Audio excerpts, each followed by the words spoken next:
Bonsoir à tous, on va ouvrir cette séance du conseil municipal du 7 mars avec 15 délibérations à l'ordre du jour.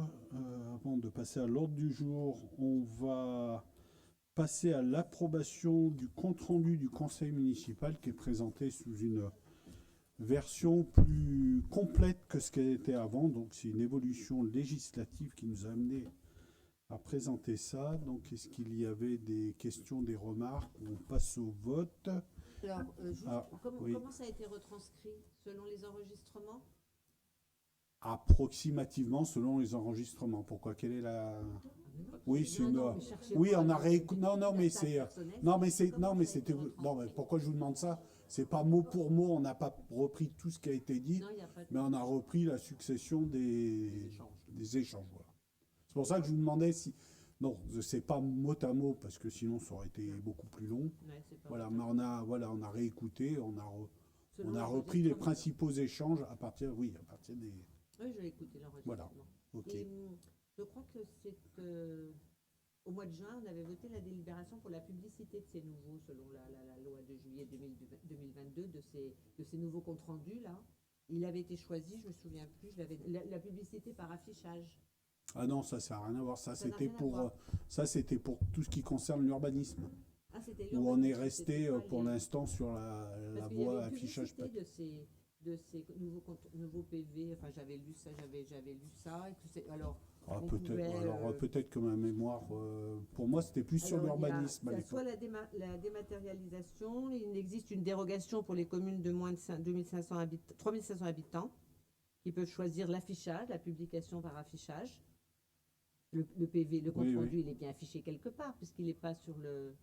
J'ai regardé, il était 2023, il n'était pas. Non. Enfin, il pouvait. Bon, sur le site.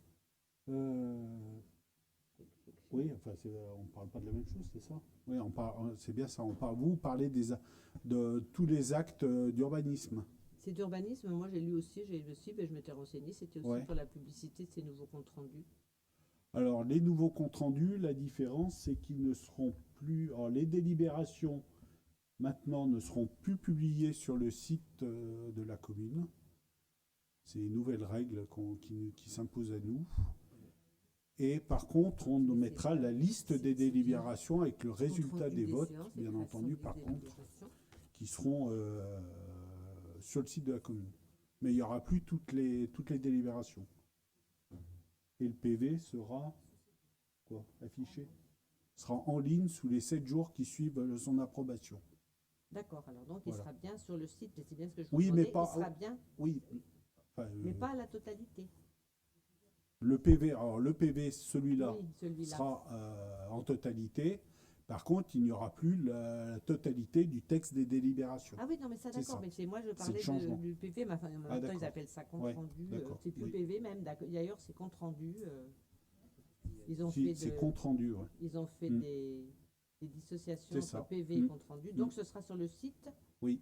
D'accord, non, parce que moi j'ai regardé sur le site, mais sur celui-là il n'y était pas encore, mais Ouais, c'est bah, 7 il jours le après sera, le voilà, conseil. maximum. Ouais. D'accord, ok. Bon, c'est tout ce que je voulais savoir, mais c'est bien. Ok. On s'est compris, les choses sont claires. Enfin, les textes évoluent, donc c'est vrai qu'on essaye de suivre. Donc, on va passer au vote. Qui est contre? Qui s'abstient? Unanimité, merci. Nous allons maintenant désigner un secrétaire de séance, parce que là, il y en a toujours besoin. Oui. Alors qui? Il y a deux candidates. Battez-vous. Qui se désiste? Bon, Magali Bazia, est-ce qu'il y a des votes contre, des abstentions? Magali est désignée à l'unanimité. Nous allons maintenant passer au vote des délibérations. La première concerne des avenants au marché de travaux d'extension du groupe scolaire du Rocher et de l'école de musique. Qu'est-ce que j'ai pas dit? Ah, j'ai pas dit les pouvoirs. Grosse erreur. En plus, je l'ai sous les yeux, donc il y a deux pouvoirs. Audrey Lambert qui me donne son pouvoir et Christophe Kopp qui donne son pouvoir à Brigitte Mangionne. Et je pense que Maud va arriver. Enfin, on n'a pas reçu d'informations comme quoi elle sera absente.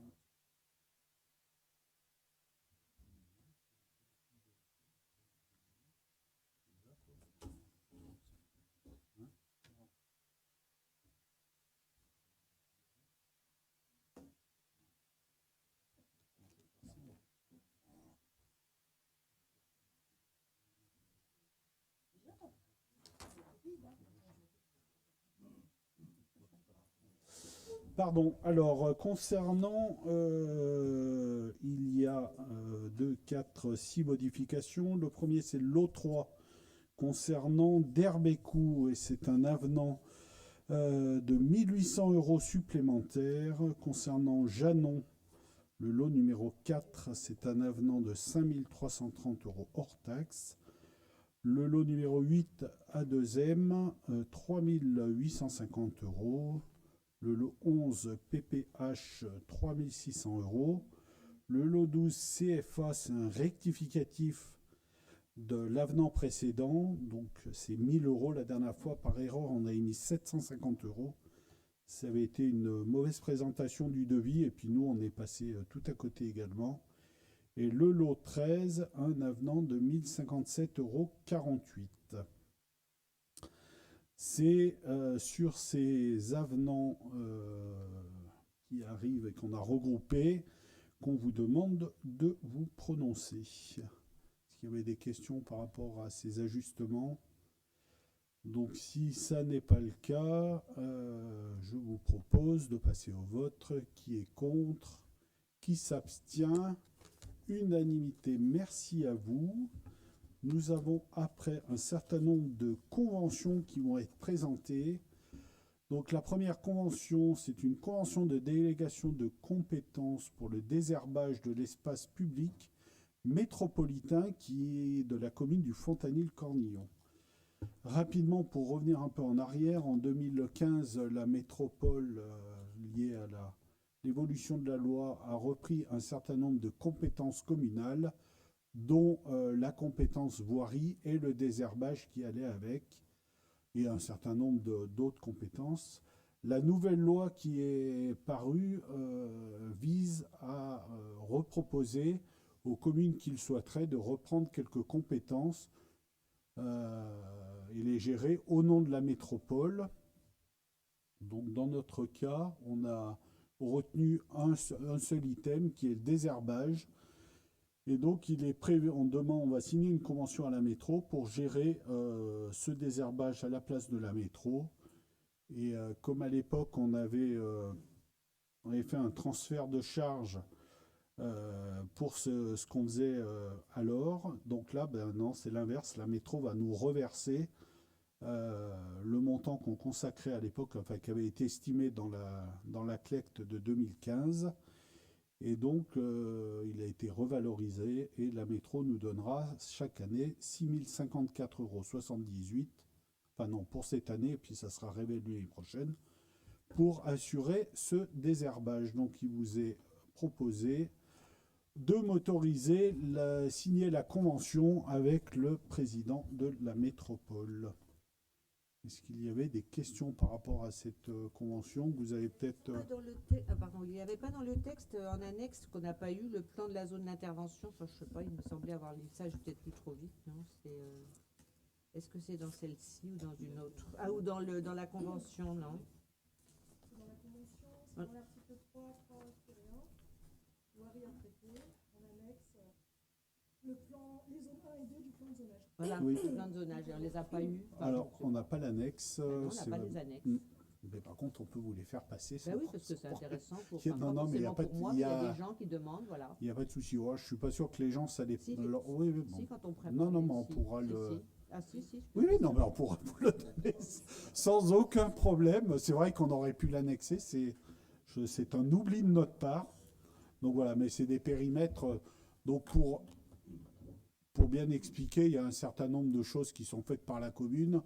C'est vrai que c'était un peu paradoxal, parce que nous, il y a des espaces qui restent communaux.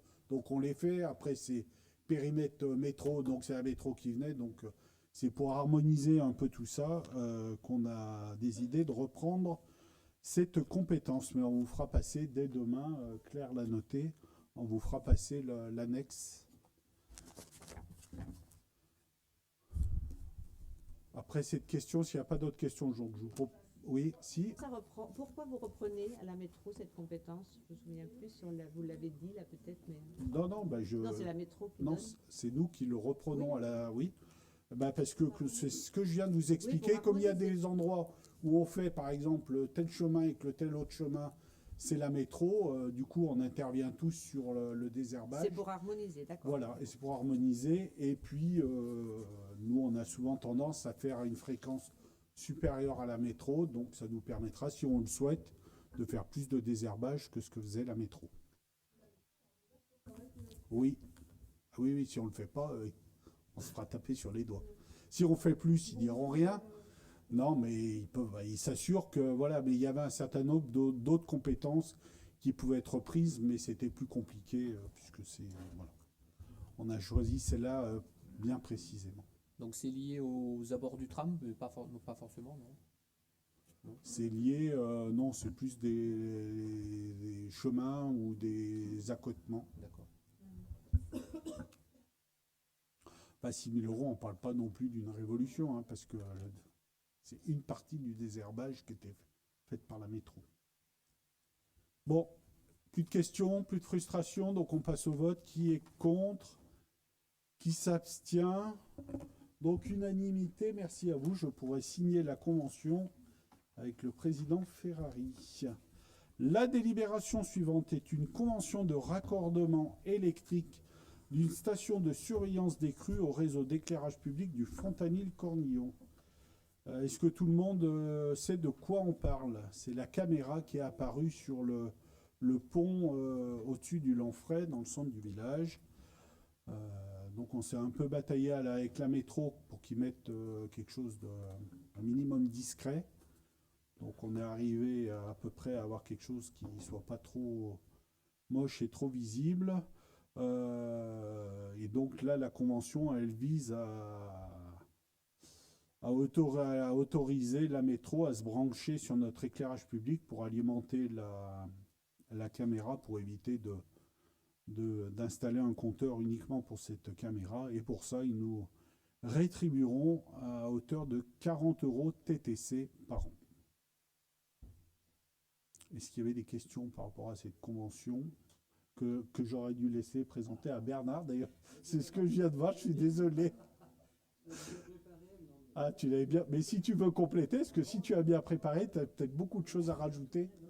Pardon, je suis désolé, Bernard. Non, mais on va lui faire un petit plaisir, on va poser des questions. Il y a des caméras dans toutes les communes de ce style? Typiquement, j'ai pas la réponse, je ne sais pas. Je te remercie. J'en ai d'autres, non?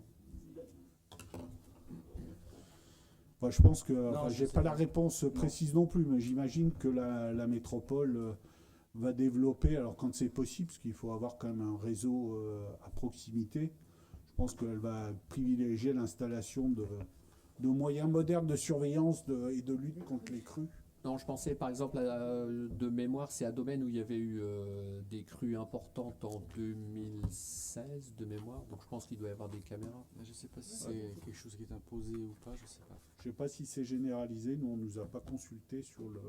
Enfin, on n'en sait pas plus, ça veut dire. Ils nous ont consulté pour la nôtre. Ça a été assez long à s'entendre sur la façon de l'installer pour que ça ne soit pas trop moche. Et voilà, on a trouvé un compromis. Donc, ceci étant dit, je vous propose de passer au vote. Qui est contre? Qui s'abstient? Unanimité, merci. La convention suivante est une convention de prestation de services, risque et résilience. Et là, je laisse par contre la parole à Bernard. Oui, bah écoute, c'est la convention de prestation de services, risque et résilience, comme tu viens de le dire. Donc cette offre de mutualisation portée par la mission de la métropole propose des activités structurées autour de la dimension méthodologique de la création et de l'utilisation d'outils communs. En particulier, il s'agit de l'amélioration des capacités de sauvegarde communale, développement, transmission, appropriation de nouvelles méthodologies pour renforcer et homogénéiser les plans communaux de sauvegarde. Le coût de la prestation a été déterminé sur la base de l'année 2021.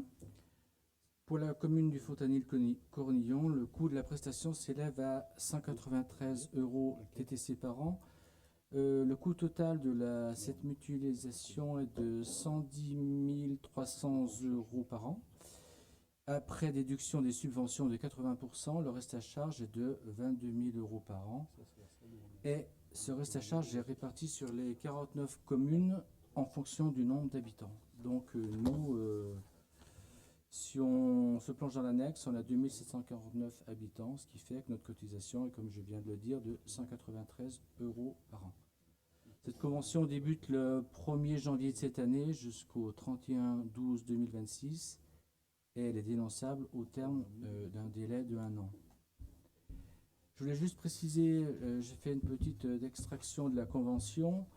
Il est précisé qu'une convention d'utilisation de l'application cartographique pour l'usage opérationnel de l'outil devra être établie en accompagnement de la présente convention afin de préciser les conditions de mise à disposition et d'utilisation de l'application cartographique par les services communaux dédiés aux problématiques associées au plan communal de sauvegarde. Et pour finir là-dessus, je dirais que c'est toujours, au niveau de la convention, l'article 3, cette offre se situe également, c'est important, en complémentarité des récentes obligations en matière de plan intercommunal de sauvegarde, instituées par la loi Matras. L'ensemble des activités proposées ne sont pas imposées par la réglementation, mais constituent bien un plus vis-à-vis des exigences réglementaires qui, pour le PICS, le plan intercommunal de sauvegarde, sont une activité de recensement des PCS et d'organisation périodique d'exercice.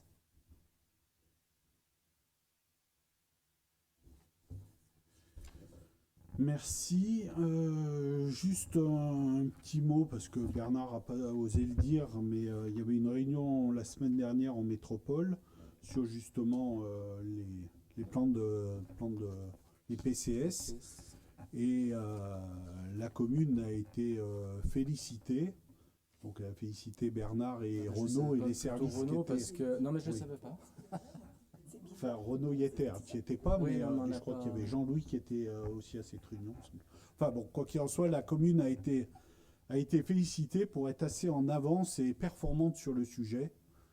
Donc merci aux élus et aux services, mais c'est vrai qu'on a... Je suis Il y a beaucoup de communes et même les services de la métropole qui étaient assez admiratifs par rapport au fait qu'on est très en avance sur le sujet, même si on a encore à se perfectionner, à s'entraîner, à s'exercer. Effectivement, Mais je voilà. suis désolé, je m'excuse auprès de Renaud, mais effectivement, il m'en a parlé, oui.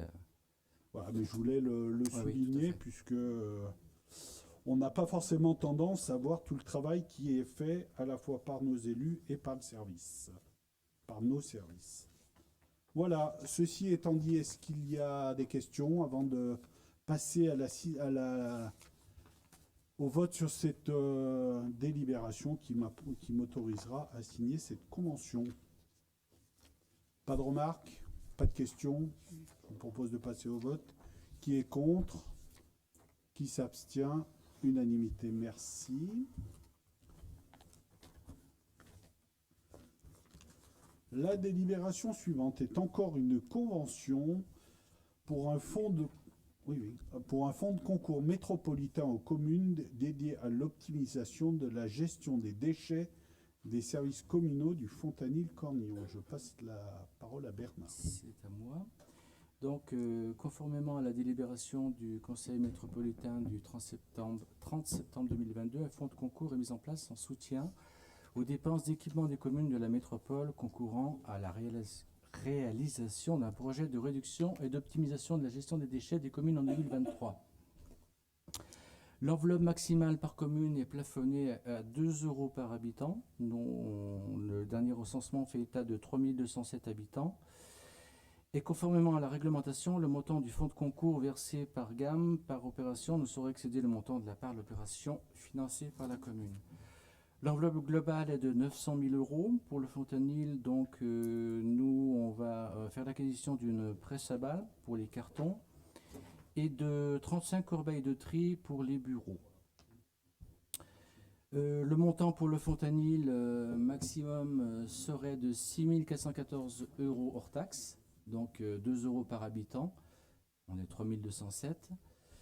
Il y a une avance de 30% au démarrage du projet et le solde sur un état récapitulatif des dépenses. Cet état récapitulatif doit être transmis au plus tard le 31/12/2024.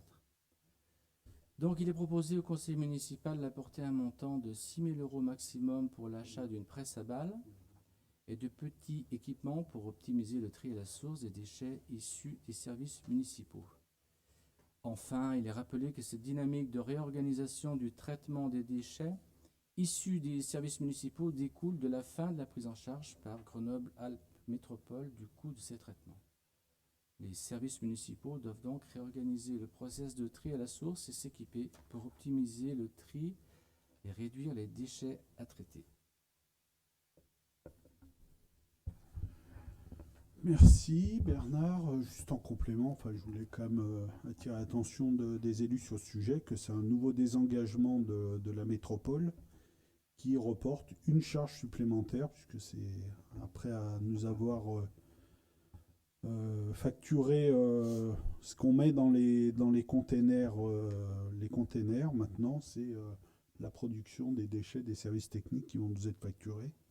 Donc c'est une nouvelle dépense de la commune qui devrait être, alors on n'a pas tellement d'idées, mais qui devrait être supérieure à 10 000 €. Voilà.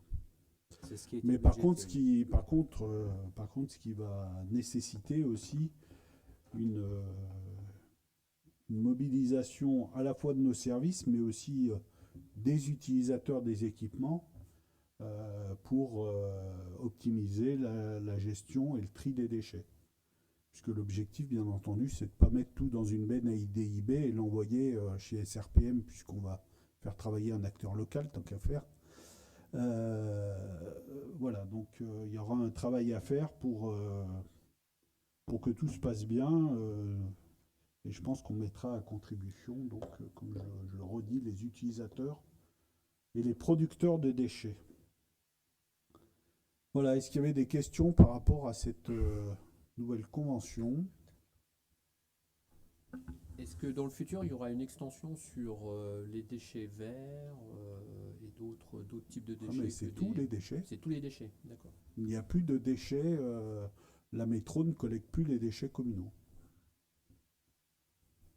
C'est à nous de les évacuer dans des déchetteries privées.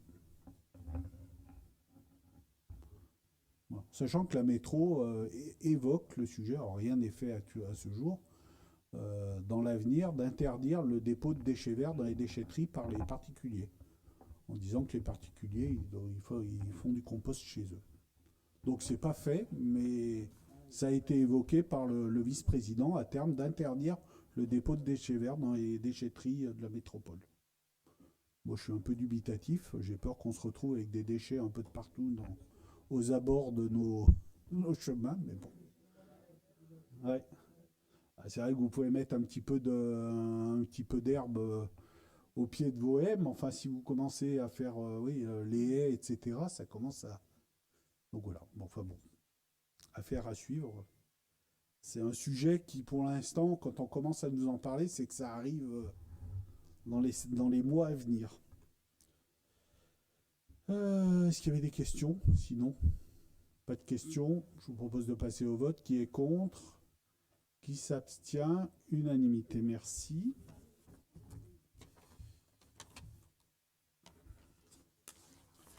La délibération d'après, c'est un groupement de commandes relatif au marché de maintenance et d'évolution de l'outillage du système d'instruction des autorisations relatives aux droits des sols entre Grenoble-Alpes Métropole et les 49 communes de la métro.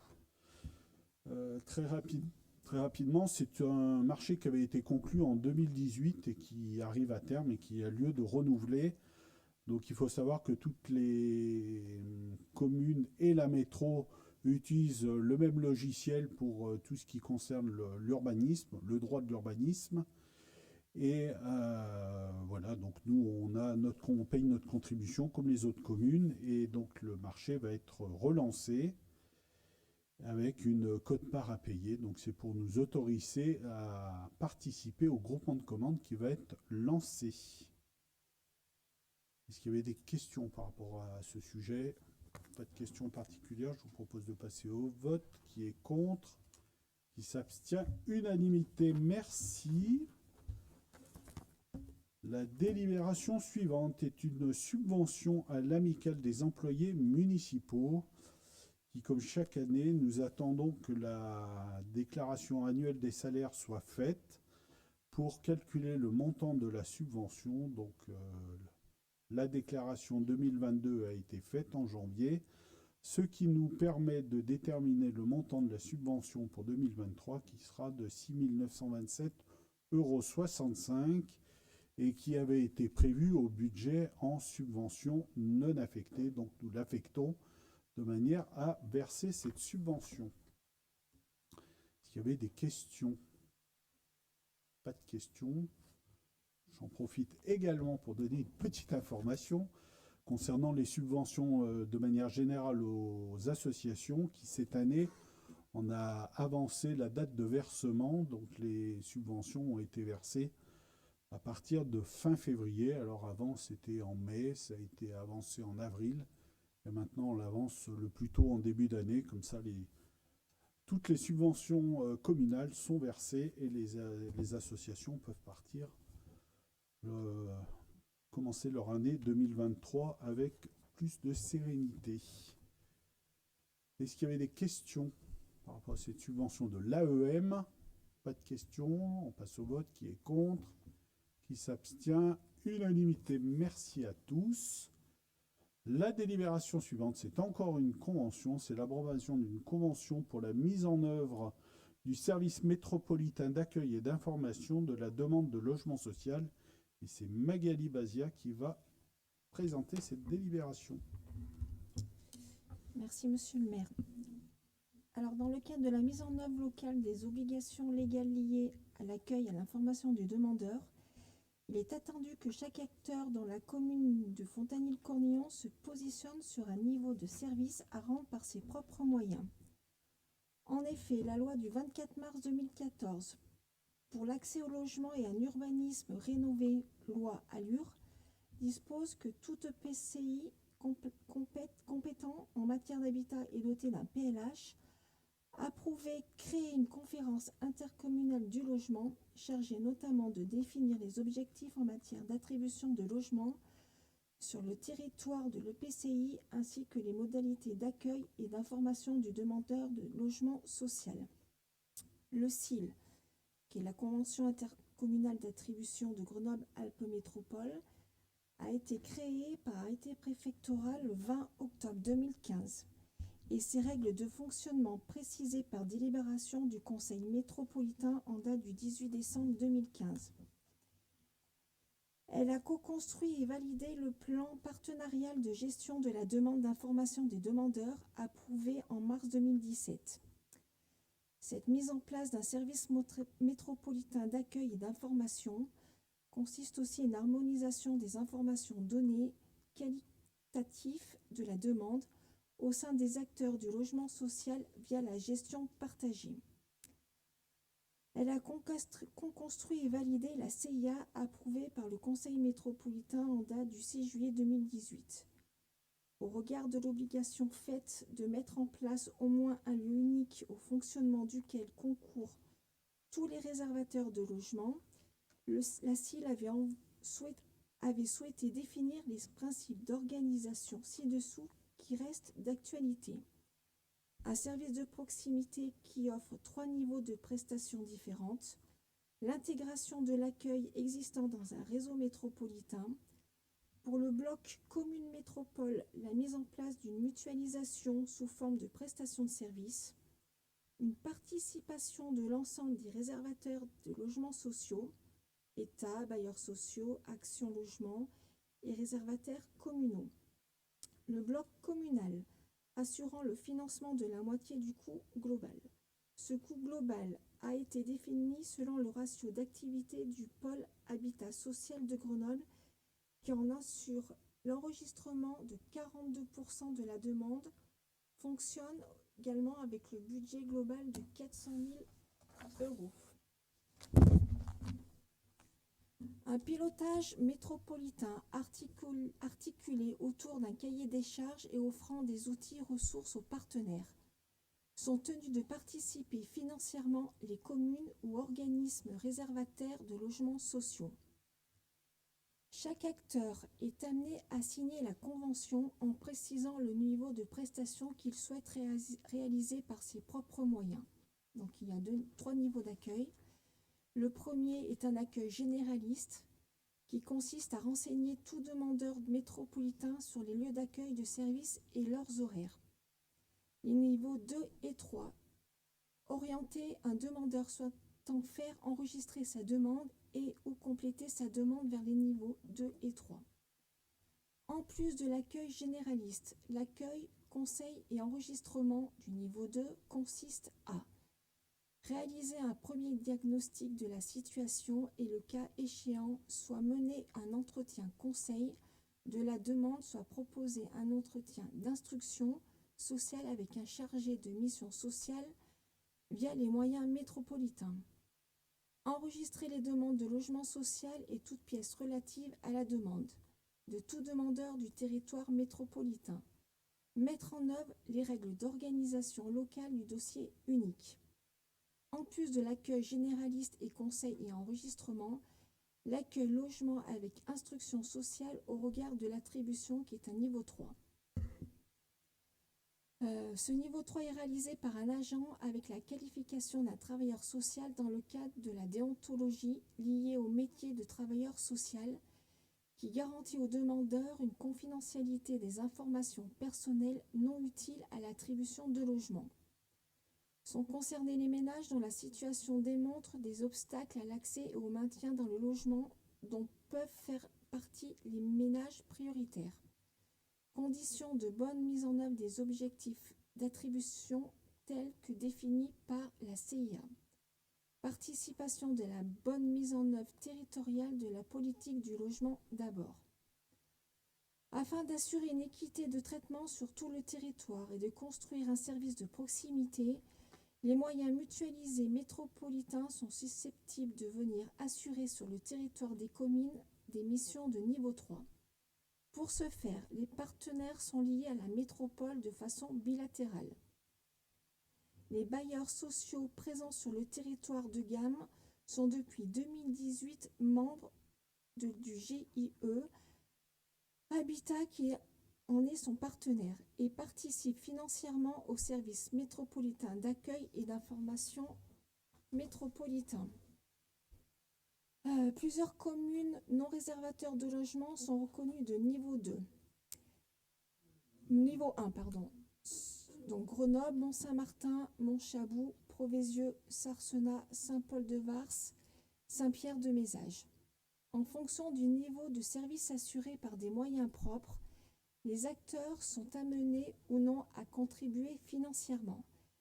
La clé de répartition tient compte du nombre potentiel de demandeurs de logement social qui solliciteraient les différents lieux de service d'accueil et du fait que les communes disposent d'une offre importante sont de fait réceptacles d'un volume de demandes plus important. Le service d'accueil est mis en place sur l'ensemble du territoire métropolitain depuis 2017.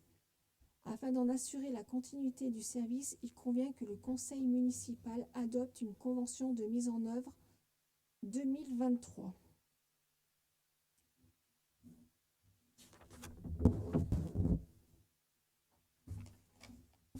Merci pour cette présentation. Vous pouvez peut-être compléter? Non, c'est bon. Juste pour dire que le Fontanil était de niveau 2. Voilà. De dire que Fontanil est niveau 2 et que notre participation s'élève à 438 €. Est-ce qu'il y avait des questions sur cette nouvelle convention, puisque c'est la soirée convention? Pas de questions, je vous propose de passer au vote. Qui est contre? Qui s'abstient? Unanimité, merci à vous. La délibération suivante, pour ne pas changer, est également une convention. Mais cette fois-ci, on change de partenaire, c'est avec le centre de gestion de l'Isère. Et ça concerne les dossiers de retraite relevant de la CNRACL. Donc le centre de gestion a revu un peu son fonctionnement et a mis en place une tarification pour l'étude de l'ensemble des dossiers de retraite avec une... vous avez tout le détail, donc c'est 500 € pour la réalisation complète d'un dossier de liquidation, 250 € pour la réalisation complète d'un dossier de liquidation, mais c'est avec APR préalable ou DAP, 250 pour une DAP en réalisation totale, 125 quand c'est en contrôle, etc., etc. Vous avez tout dans la délibération, je ne vais pas vous lire tous les tarifs. Voilà, donc le centre de gestion donc, apporte une aide aux collectivités pour la réalisation de ces dossiers qui sont toujours assez complexes. Et donc, il est demandé de m'autoriser à signer une convention avec le président du centre de gestion, monsieur Jean-Damien Mermillot-Blondin. Est-ce qu'il y avait des questions par rapport à cette délibération? Donc, je vous propose, s'il n'y a pas de questions, de passer directement au vote.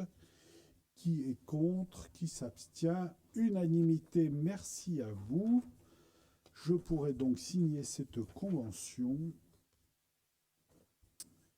Nous allons passer à la délibération suivante, qui est une adhésion au contrat groupe d'assurance des risques statutaires du centre de gestion 38.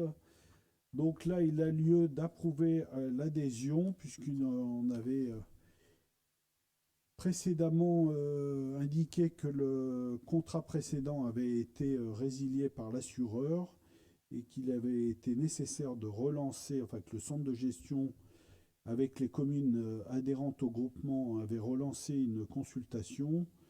Donc c'est Sofaxis CNP qui a été retenu. Donc c'est un contrat qui est effectif depuis le 1er janvier 2023 et les communes, vu le délai, avaient un petit délai pour affiner les types de garanties et de garanties qu'elles souhaitaient mettre en place, puisqu'il y avait différentes possibilités de garanties qui pouvaient être mises en place. Donc nous avons effectué notre choix, donc avec des pourcentages qui vous ont présentés, en sachant que c'est uniquement les agents affiliés à la CNRACL qui sont concernés. Est-ce qu'il y avait des questions par rapport à cette adhésion? Non, s'il n'y a pas de questions, je vous propose de passer au vote. Qui est contre? Qui s'abstient? Unanimité, merci. Je pourrais donc signer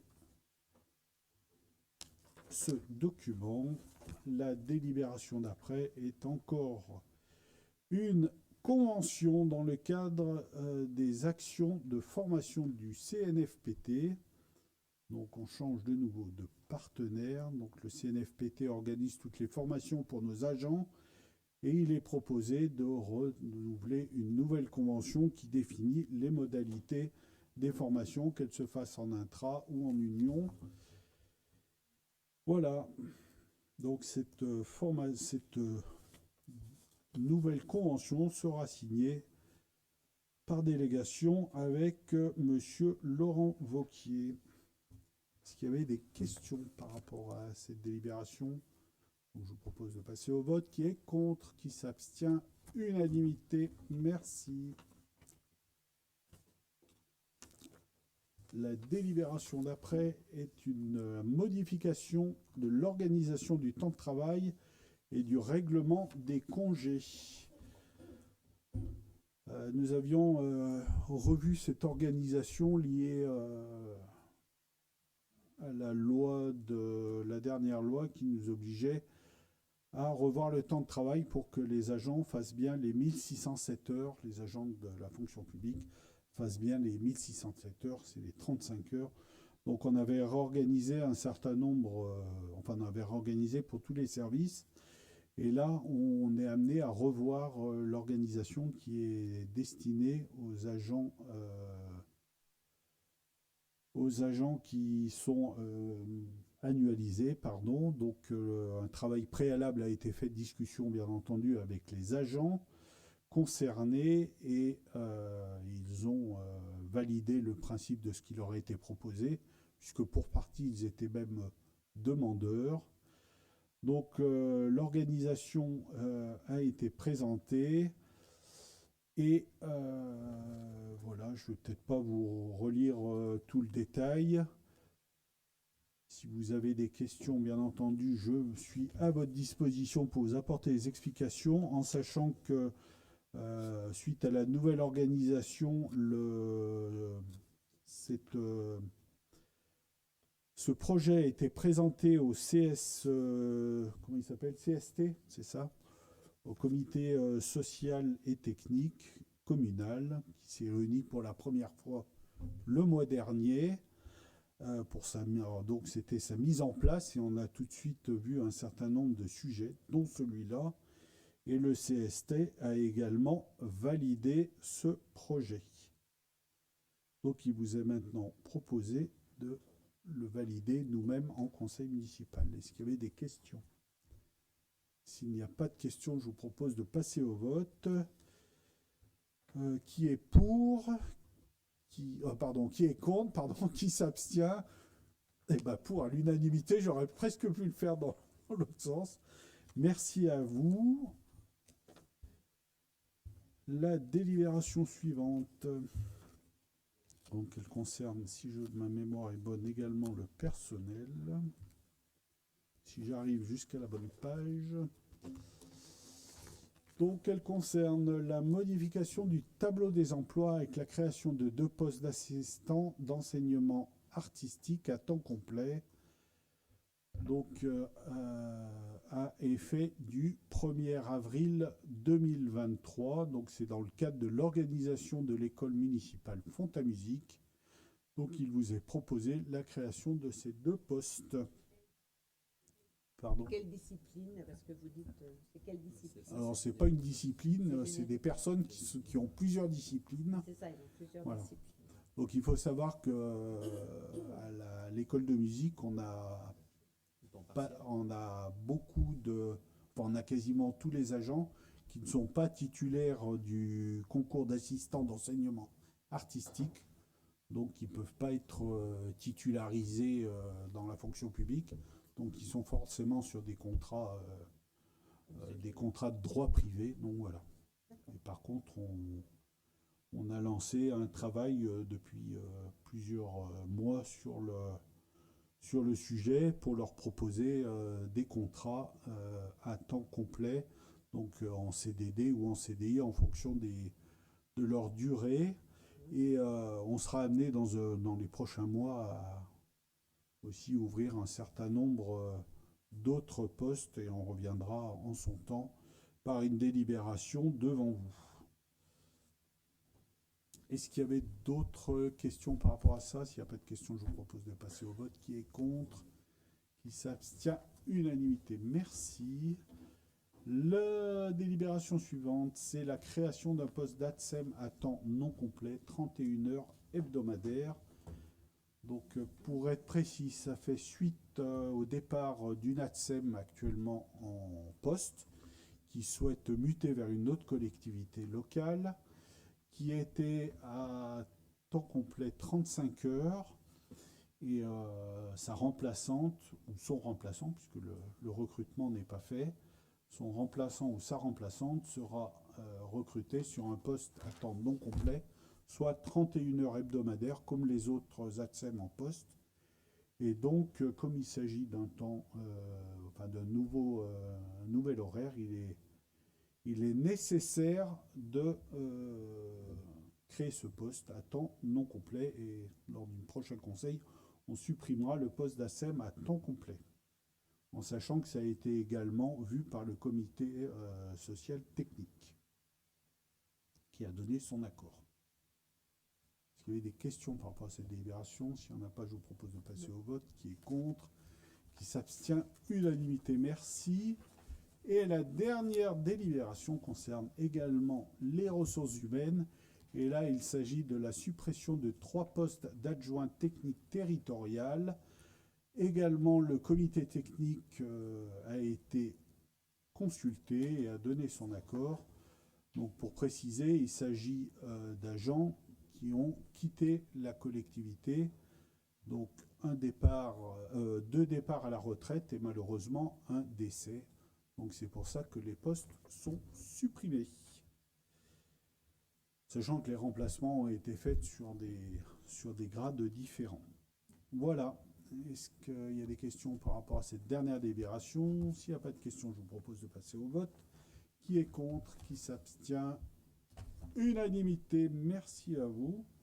Si je ne m'abuse, toutes les délibérations ont été adoptées à l'unanimité. Merci à vous. Il y a maintenant une communication des décisions administratives qui ont été prises. Il y en a deux. La première concerne une demande de subvention au département de l'Isère concernant le fonctionnement du relais petite enfance. Donc, pour un montant de dépenses de 1 525 €, on pourrait avoir une subvention d'un montant de subvention de 1 525 €. Et oui, c'est ça. Donc, c'est 1 525 € de dépenses et on a 30% de subvention, ce qui fait 458 € de subvention. Donc, c'est une décision qui a été prise le 13 janvier. Et la deuxième décision administrative est relative à la réalisation d'une ligne de trésorerie, plus exactement le renouvellement de notre ligne de trésorerie qu'on renouvelle selon le même montant auprès du même partenaire financier qu'est la Banque Postale. Et vous avez ici tout le détail de la rémunération si on fait un tirage sur la ligne de trésorerie, en sachant qu'on n'en fait habituellement pas.